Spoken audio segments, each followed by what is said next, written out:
On stage, ladies and gentlemen, we have with us Vice President and Head of Global Solutions for Cloud, Data Analytics, and AI from Cognizant. Ladies and gentlemen, we have with us Purnima Sathi. A huge round of applause with her presentation coming up next.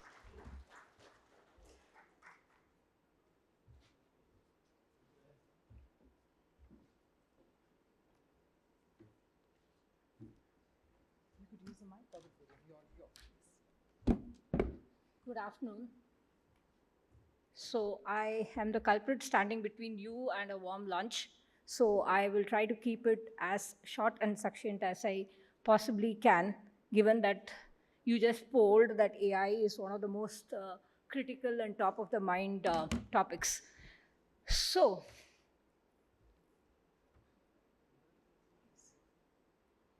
does this work? Yes. Okay, it works. What did we hear in the last 3.5 hours? Very clearly established that Indian GCCs, I say here, are not just the back office engine anymore. Clearly, we are value creators. Clearly, we are the hub and the epicenter of all the innovation that is happening for the global companies that we serve. So that is, I think, established without a doubt. Anybody not believing that? I see some people smiling, so maybe there is a bit of skepticism. But yeah, maybe we not declare victory, we'll say it's an evolving process. Okay. What should I do to make this work better? Is there a place I should point to? The green one. Yeah, it is the green one.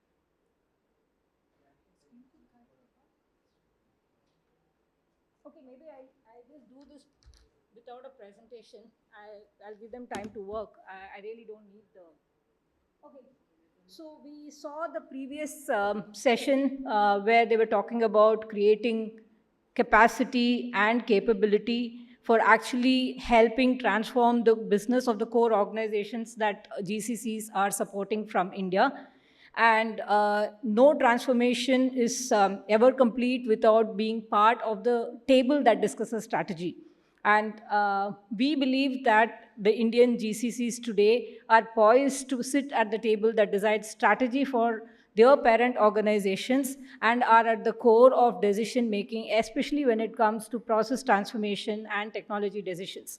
And that seat at a table means that we need to have absolute familiarity with AI, because no conversation on strategy today, no boardroom discussion today happens without completely having a detailed conversation about AI, its possibilities, its dangers, its pitfalls, its opportunities. So I'll take the next 5 to 7 minutes talking about, as GCCs, how we can prepare for this AI tornado that is coming our way. At Cognizant, we look at the entire AI in 3 phases. We talk about it as reimagine, rewire, and reap. So when we say reimagine, what we exactly mean is, what exactly would AI do? We saw in the 2-3 earlier sessions, people talking about the potential of AI in IT operations, AI in financial, AI in intelligent process automation, so many aspects. But let's just slice this pie into 3 different ways. So the first phase of AI, where we all are today, is actually leveraging AI for productivity and cost efficiencies. That is the stage of leveraging AI that we all are in. All solutions, be it co-pilots and be it any other kind of code generators, everything is in the realm of productivity and cost efficiencies. So according to us, we are in level 1 of what AI is capable of. Then when we move to level 2 of what AI is capable of, we can think about, or we can reimagine how the current processes, the current products, the current services that are being delivered to our customers, how can it be enhanced, how can it be more personalized, individualized, and how can AI make for better products and better services. So that's the next step. Some organizations have already started thinking about that, but very nascent stage. And lastly, today, from where we are today, we look at the third and possibly the next phase is reimagining completely new business models, right? What I mean here is 20 years, 25 years back, we got internet, and about 15 years back, we got e-commerce, which is a completely new business model. And then we got powerful mobile devices with 4Gs and 5Gs, and with that, we got quick commerce. So with the availability of technology, new business models, new service delivery models emerge. So we believe that the reimagine phase is first the cost and productivity takeout. The second is enhancing the current repertoire of products and services and experiences that we deliver. And the third is reimagining completely new sets of products and services that we can offer to our customers, powered entirely by what AI can offer to us. So, having reimagined, when the rubber hits the road, I think we had some discussions about 80% of AI remaining in labs and not going into production. And even when it goes to production, 60% of that actually gets abandoned. Why does it actually happen? At least it's my view, and we have seen from our experience that when it comes to AI, we generally are trying to put the cart before the horse. We are so eager and so enthusiastic about doing AI that we sometimes tend to ignore the fact that there are a lot of fundamental foundational preparation that we need to do in order to make AI real. And here I have made an attempt to list a few of the fundamentals. By no way am I claiming that this is an exhaustive list, but at least this is a starter kit that we can think of when we're embarking on our AI journey. And the names are very familiar here: infrastructure, data, culture, skills, investment. We have dedicated an entire morning, right from when Mamta talked about relevant talent and then building the relevant talent. We have spent the entire morning about building skills at scale. So I won't belabor the point. I think that point is very well established. One of the next points that probably would get spoken of in the afternoon is infrastructure. Okay, here when I don't mean, there are multiple types of infrastructure, right? It's physical infrastructure. GCCs are all about centers, they are buildings, right? They are physical infrastructures, and a representative from Madhya Pradesh, ma'am, clearly talked about the infrastructure that Madhya Pradesh offers to us. So infusing AI in the infrastructure space, that is having smart spaces. We heard a couple of blips around ESG.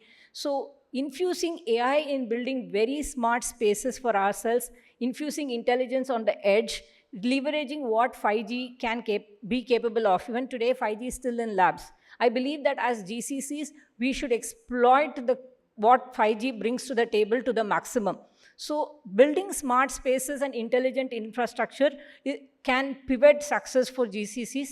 And infrastructure also extends to compute infrastructure, right? Whether it is cloud or GPUs.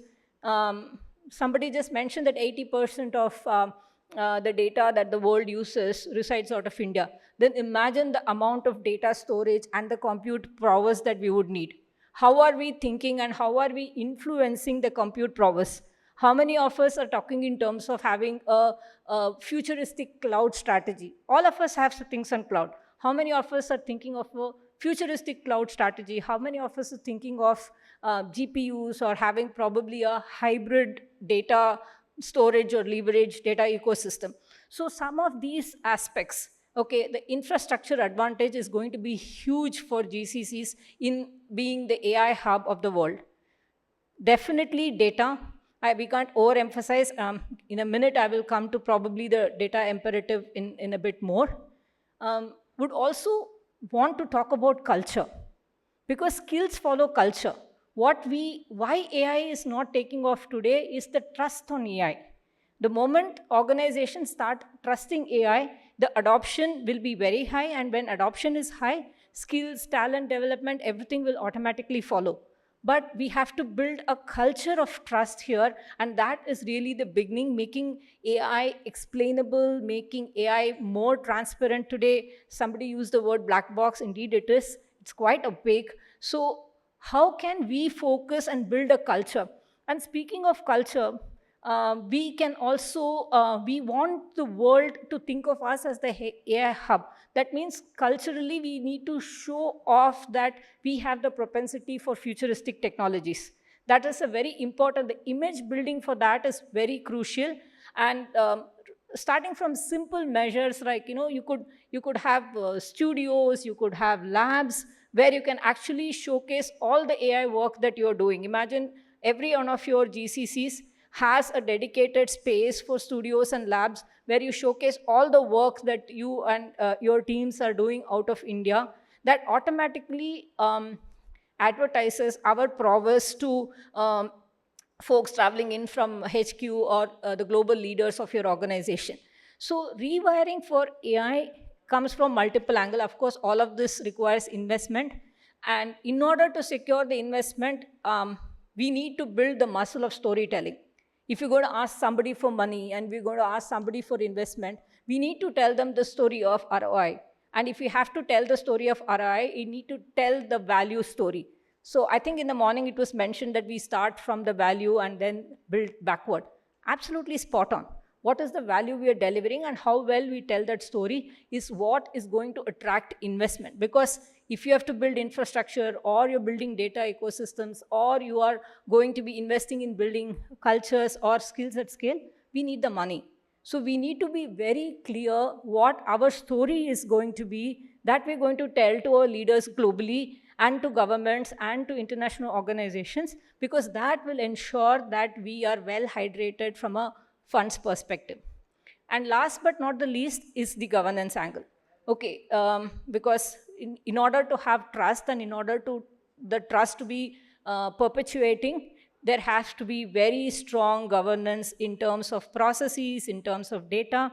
I mean, all of you are more familiar than me, I'm sure, with the rules and regulations around data residency, data sovereignty, privacy by design, and there was much spoken about resilience and cyber security.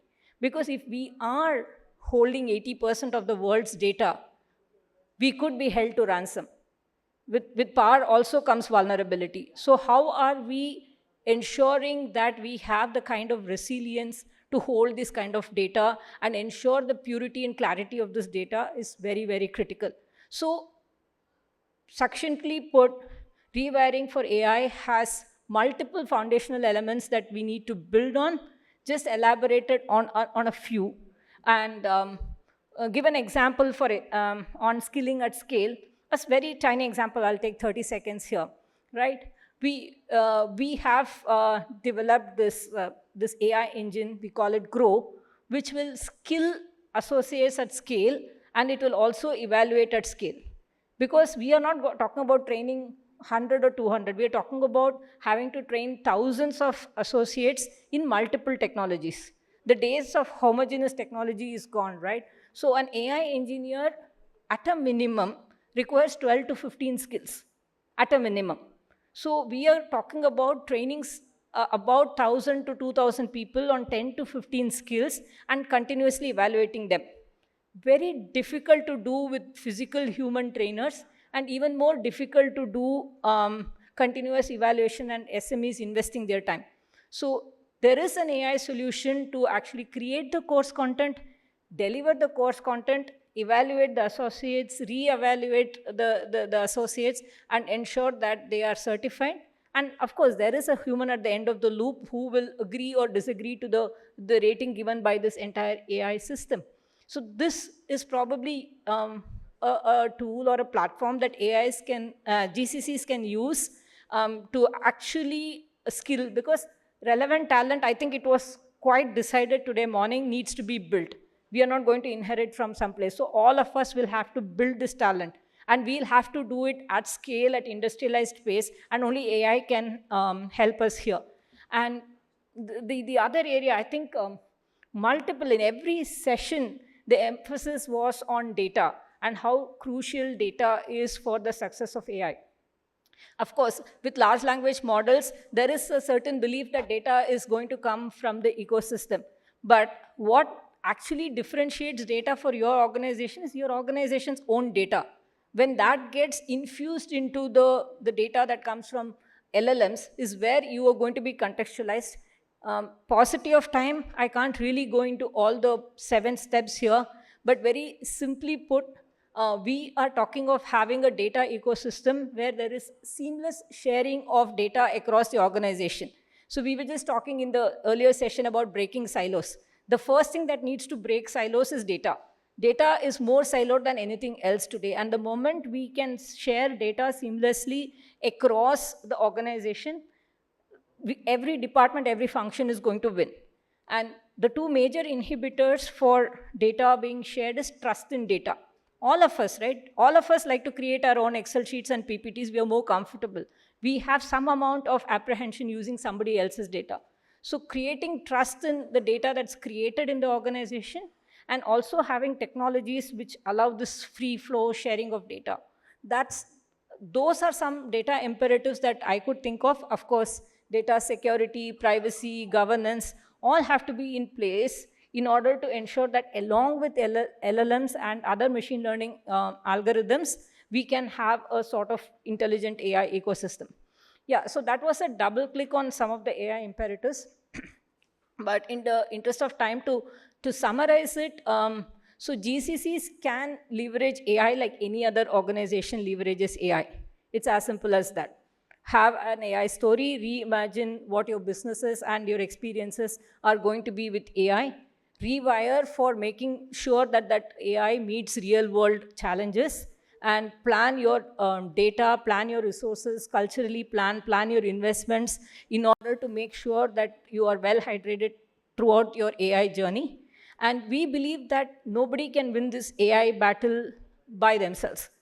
Okay, it's a collaboration of all kinds of factors, and actors include organizations, GCCs, hyperscalers, startups, niche solution providers, and definitely GSIs like Cognizant. It's when we come together that we can actually propel and sustain this AI journey for its entire S-curve, which I believe will last for 10 to 15 years. So with that, thank you so much. Good afternoon, and over to you for lunch.